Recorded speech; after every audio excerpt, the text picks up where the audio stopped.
Everyone, good morning. Beautiful journey নতুন ব্লগে সবাইকে স্বাগত জানাই। সবাই আশা করছি শারীরিকভাবে হয়তো ভালো আছো, কিন্তু মানসিক দিক থেকে যে কেউ ভালো নেই সেটা আর বলার অপেক্ষা রাখে না। তাই মন খারাপের সাথেই জীবনের সাধারণ কাজগুলোও আমাদেরকে করতে হবে। আজকে বুধবার, রিওর আরেকটা দাঁত তোলার অ্যাপয়েন্টমেন্ট আছে আজকে। 6:30 ঘুম থেকে উঠে 1 কাপ গরম গরম চা আর কালকের একটা রুটি ছিল, সেখান থেকে হাফ নিয়ে খেয়ে দিয়ে কাজে লেগে পড়েছি। আগে দুপুরের জন্য লাঞ্চটা বানিয়ে নিচ্ছি। ভাত, আলু, বেগুন, বড়ি আর পালং শাক দিয়ে একটা চচ্চড়ি, তার সাথে মাছের ঝাল। যে ক্লিনিকে আগের বারে দাঁতটা তুলেছিলাম সেই ক্লিনিকেই যাব। 11টায় অ্যাপয়েন্টমেন্ট আছে, তাই অফিস চললে মনোজিৎ তো আর যেতে পারবে না, অসুবিধা হবে। সেই জন্য আগে থেকেই আজকে ছুটি অ্যাপ্লাই করে দিয়েছিল। ওরা ঘুমোচ্ছে, ঘুম থেকে উঠলে তারপরে ওদেরকে ব্রেকফাস্ট বানিয়ে দেবো। সবাই ঘুম থেকে উঠে পড়েছে, আমি বিছানা ভাঁজ করতে এসেছি। আর রিওকে দেখো, কিছুতেই আমাকে ভাঁজ করতে দেবে না। দে দে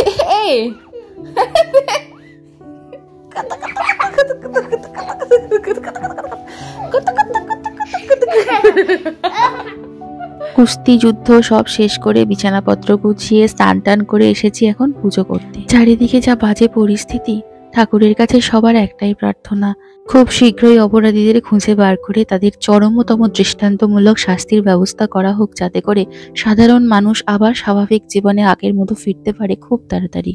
এমন দৃষ্টান্তমূলক শাস্তি দেওয়া হোক যাতে করে এই ধরনের গঠিত অপরাধ করতে আর যেন কোনোদিন কেউ ভাবতেও না পারে। জানো তো, চিকিৎসার কারণে আমাকেও 2021 সালে কিন্তু ওই ঘরটাতে বার দুয়েক যেতে হয়েছে, এবং ওই ডিপার্টমেন্টে তো আমি বেশ কিছুবার গেছি স্যারের কাছে চেক আপ করানোর জন্য। সত্যি বলছি, কোনোদিনও ভাবতেই পারছি না যে ওই জায়গাটায়, স্পেশালি ওই ঘরটায়, এই ধরনের বিভৎস একটা ঘৃণ্যতম কাজ কখনো ঘটতে পারে আমার কল্পনারও অতীত। স্নান পুজো সেরে রান্না বান্না তো কমপ্লিট করে নিয়েছি, সেগুলো এখন গুছিয়ে রেখে দিচ্ছি। আর রিওর জন্য বানিয়েছি একটু গোবিন্দভোগ চালের ভাত। মা বলল যে গোবিন্দভোগ চালের একটু ভাত বানিয়ে দিয়ে সকালে আর দুধ বিস্কুট বা দুধ কর্নফ্লেক্স দিতে হবে না, ও ঘি ভাত খেয়ে যাক, কারণ ফিরে এসে তো সত্যি আর কিছু খেতে পারবে না। 2 ঘন্টা তো এমনি কিছু খেতে পারবে না, আর তারপরে খেতে গেলেও গলা খাবার খেতে হবে। তাই ভাত দিয়ে দিয়েছি ওকে, আর আমরা এখানে দুধ আর সিরিয়ালস নিয়ে ব্রেকফাস্টটা সেরে নিচ্ছি। রিওর যখন প্রথম দাঁত তোলা হয়, তার সেই ব্লগটাতে আমি শেয়ার করেছি যে ইউকেতে দাঁত তোলা কতটা এক্সপেন্সিভ, কত কত হাজার টাকা দিয়ে আমাদের ট্রিটমেন্ট করাতে হয়। তাই এখানে দেশের কেউ দাঁতের ট্রিটমেন্ট ইউজুয়ালি করিয়ে থাকে না, সবাই বাড়ি ফিরে দেশে গিয়েই কিন্তু দাঁতের ট্রিটমেন্ট করিয়ে থাকে। তাই তোমরা যদি জানতে চাও, সেই ব্লগটা আমি ডেসক্রিপশন বক্সে দিয়ে দেবো যে কত টাকা আমাদেরকে খরচ করতে হয়েছে রিওর এই দাঁত তোলার জন্য। ঘড়িতে বাজছে 10:30, আমরাও রেডি হয়ে বেরিয়ে পড়েছি। রিওকে নিয়ে যাচ্ছি ওই ডেন্টাল ক্লিনিকে। আজকে ওয়েদারটা মোটামুটি ভালো আছে, আগের দিন বৃষ্টি পড়ছিল, আজকে অ্যাটলিস্ট বৃষ্টিটা পড়ছে না। দেখতেই পাচ্ছ রিও কতটা খুশি মনে নিজেই আজকে স্কুটার চালাতে চালাতে যাচ্ছে। আর যাওয়ার পথে একটা ফাঁকা জায়গা আছে, সিঁড়ির ওপর থেকে ট্রেন লাইন আর ট্রাম লাইন দুটোই একসাথে দেখা যায়। ট্রেন আর ট্রাম দুটোই যাচ্ছিল বলে রিও এখানে দাঁড়িয়ে একটু দেখছিল, তো আমরাও একটু দাঁড়িয়েছিলাম, কারণ হাতে বেশ খানিকটা সময় ছিল। বাট যাওয়ার পরে যে ঘটনাটা ঘটলো, সেটার জন্য আমরা ডক্টর, নার্স কেউই প্রস্তুত ছিলাম না। এতটা অবান্তর একটা ঘটনা ঘটে যাবে সত্যিই আমাদের কাছে ব্যাপারটা অকল্পনীয়ই ছিল। যাই হোক, তোমাদেরকে শেয়ার করছি পরে কি অ্যাকচুয়ালি ঘটনাটা ঘটেছে। এই সুযোগে বলে রাখি, একটা ভালো খবর আমাদের সাথে ঘটেছে। আগের বারে যে দাঁত তুলতে আমাদের খরচ হয়েছিল 270 পাউন্ড মানে 27,000 টাকা, তার মধ্যে আমরা 220 পাউন্ড মানে 22,000 টাকা ফেরত পেয়ে গেছি মনোজিতের অফিস থেকে। তো মাত্র 50 পাউন্ড বা 5,000 টাকাই আমাদেরকে এখানে ব্যয় করতে হয়েছে, যেটা এখানকার ট্রিটমেন্টের খরচের তুলনায় যত সামান্যই বলতে পারো। তবে হ্যাঁ, ইন্ডিয়ার খরচের তুলনায় অতিরিক্ত খরচ, বাট স্টিল তাও এতটাই কষ্ট পাওয়ার থেকে এইটুকু খরচ করে এখানে রিওকে ভালো রাখা, এটাই ছিল আমাদের কাছে সব থেকে বড় উদ্দেশ্য। এখানে ডেন্টাল ক্লিনিকের পাশাপাশি কিন্তু যেগুলো দেখালাম সবকিছুরই ট্রিটমেন্ট এখানে হয়ে থাকে। ক্লিনিকের ভেতরটা বেশ সুন্দর করে ছিমছামভাবে সাজানো গোছানো, আর মাথার উপরে এত সুন্দর একটা ঝাড়বাতিও রয়েছে। ওদিকে টিভিতে চলছে এখন দাঁতেরই কিছু ভিডিও, আর সেটাই রিও এক মন দিয়ে দেখছে। ও ভাবছে যে এরকম ভাবে যদি দাঁত তোলা হয় তাহলে তো আমার অবস্থা খারাপ। আর এরই ফল হিসাবে পরের ঘটনাটা ঘটেছে কিনা আমরা কেউই জানি না। যাই হোক, এরপরে কিছুক্ষণ আমরা এখানে ওয়েট করেছিলাম, তারপর ডক্টর এসে আমাদেরকে ডেকে নিয়ে গেছিলেন রিওর অ্যাপয়েন্টমেন্টের জন্য। আজকে বৃহস্পতিবার, মানে পরের দিন। ওই দিন রিওর তো দাঁত তুলতে গেছিলাম, কিন্তু সেটা আর কমপ্লিট হয়নি। যাই হোক, সকালবেলায় উঠে বারান্দায় এসে দেখি যে সকাল সকাল এনারা কাজ শুরু করেছেন পাশের বিল্ডিংয়ে। আমাদের বিল্ডিংয়েও হয়তো হবে এরপরে। তো দেখছি যে ক্লিনিং চলছে। আমি অলরেডি আগে একটা ব্লগে শেয়ার করেছিলাম কতটা বিপজ্জনকভাবে এনাদেরকে ওই উপর থেকে দড়ি বেয়ে ঝুলে ঝুলে নেমে এসে জানলাগুলো পরিষ্কার করতে হয়। তবে এইগুলোর কিছুরই দায়িত্ব আমাদের নয়, সমস্ত কিছুর দায়িত্ব কিন্তু আমাদের যে সিটি অফিস আছে সেখান থেকেই এনারা এই ধরনের কাজগুলো করিয়ে থাকেন। মোটামুটি ওই 3 মাস অন্তর অন্তর একবার করে বাইরের দিকের গ্লাসগুলোকে এনারা ক্লিন করে দিয়ে যান। তাই বারান্দায় ক্লিন হওয়ার সময় কোনো কিছু জিনিস আবার রাখা যায় না। যদি কিছু থেকে থাকে এবং ক্লিনিংয়ে যদি বাধা পেয়ে থাকে তাহলে কিন্তু ওই জায়গাটা আর ওনারা ক্লিন করেন না।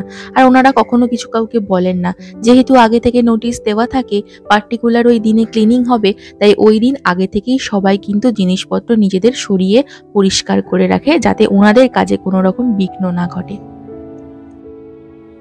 আজকের ওয়েদারটা গতকালের ওয়েদারের থেকে বেশ ভালো।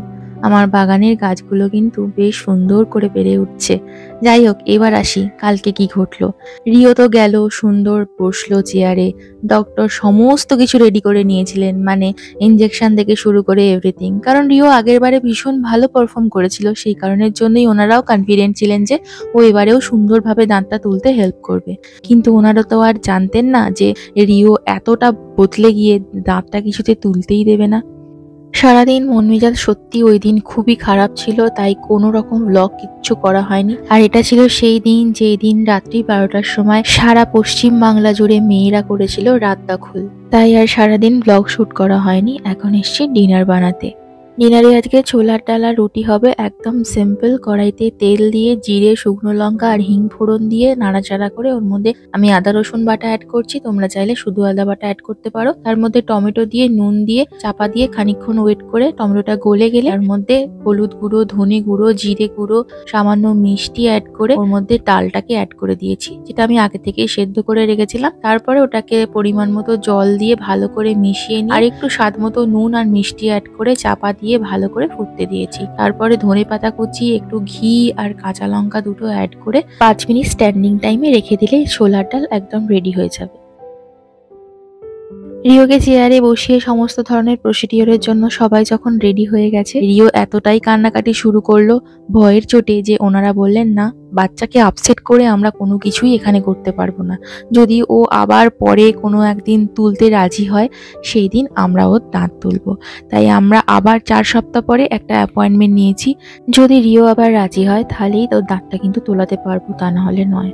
তবে এখানে যেটা দেখলাম, মানে এতক্ষণ ধরে রিওকে সবাই মিলে বোঝালো, প্রায় আধ ঘন্টা লেগে গেল রিওকে বুঝিয়ে রাজি করাতে। কিন্তু রিও তো রিওই, বাচ্চা তো, ও ভয় পেয়ে গেছে একবার, কোনোভাবেই আর রাজি হলো না। তবে গাড়ি দিয়ে, স্টিকার দিয়ে, খেলনা দিয়ে সব রকমভাবে ডক্টর চেষ্টা করেছেন, সত্যি কথা বলছি। বাট স্টিল ও কিচ্ছু প্রসিডিওর করতে দেয়নি। ইভেন ফ্লোরাইডটা, যেটা মানে দাঁতের ওপরে লেয়ারে লাগিয়ে দিলে দাঁতটা ফার্দার ডিকে থেকে প্রিভেন্ট করতে পারা যাবে, সেটাও লাগাতে যখন গেলেন সেটাও লাগাতে দিল না। মানে অনেক কিছু জিনিস নষ্ট হয়েছে সত্যি কথা বলতে। তাও স্টিল ওখান থেকে ডক্টর শুধুমাত্র কনসালটেশন ফিসটাই নিয়েছেন, আর তার থেকে বেশি কিন্তু কোনো টাকা পয়সা নেননি। ইভেন নেওয়ার পরে যখন আমাদের জানালেন এটা নিচ্ছি, তখন বললেন যে is it okay for you? তো আমরা বললাম হ্যাঁ হ্যাঁ ঠিক আছে। তো সিরিয়াসলি এই দিক থেকে দেখতে গেলে হয়তো আমরা সত্যি ভীষণ খুশি। ওখানে আমাদের ডাল তো হয়ে গেছে রেডি একদম, আর এখানে আমি রুটিগুলো সেঁকে নিচ্ছি। তো আমাদের দুজনের জন্যই রুটি বানাচ্ছি, রিও তো ভাত খাবে। আমাকে আর্জি করেছে যে আমি আজকে ঘি দিয়ে ভাত খাবো, কিন্তু বললাম ঠিক আছে, একটা ডিমও ভেজে দেবো, ডালও থাকবে, অসুবিধা নেই।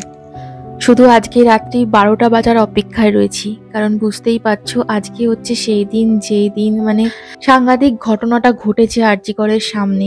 সবাই তো জেনেই গেছো এতদিনে যে ওই দিন 12টার সময় যখন আরজিকর থেকে শ্যামবাজারের দিকে বোধহয় যাচ্ছিল, ওটা মানে বেরিয়েছে জাস্ট আর কি, তখনই মানে সামহাও একটা মব এসে কি সাংঘাতিক কাণ্ডটাই না ঘটিয়েছে। হসপিটালটাকে পুরো ধূলিসাৎ করে ছেড়ে দিয়েছে। মানে ওরা ভাবতেও পারছে না যে এইটা করার ফল কিন্তু ওদেরকেই ভুগতে হবে। এই যে ওষুধপত্র, দামি দামি জিনিসপত্র ভাঙচুর করলো, হসপিটালটাকে ভাঙলো, এগুলোর ফলে তো ওদেরই ট্রিটমেন্ট পেতে পরবর্তীকালে অসুবিধা হবে। মানুষ কি এইটুকুও বোঝে না?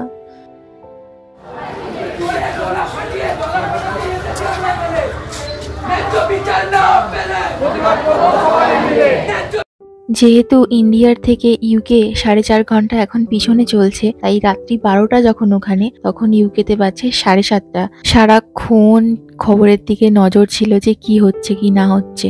আর যখন এই ধরনের একটা ভয়ঙ্কর পরিস্থিতির সৃষ্টি হলো না, জাস্ট দেখে গাটা শিউরে উঠলো। পুলিশের কার্যক্ষমতা এতটাই কম যে নিজেদের আশ্রয় নিতে হচ্ছে নার্সদের কাছে। সত্যি আমরা কতটা দুর্ভাগা।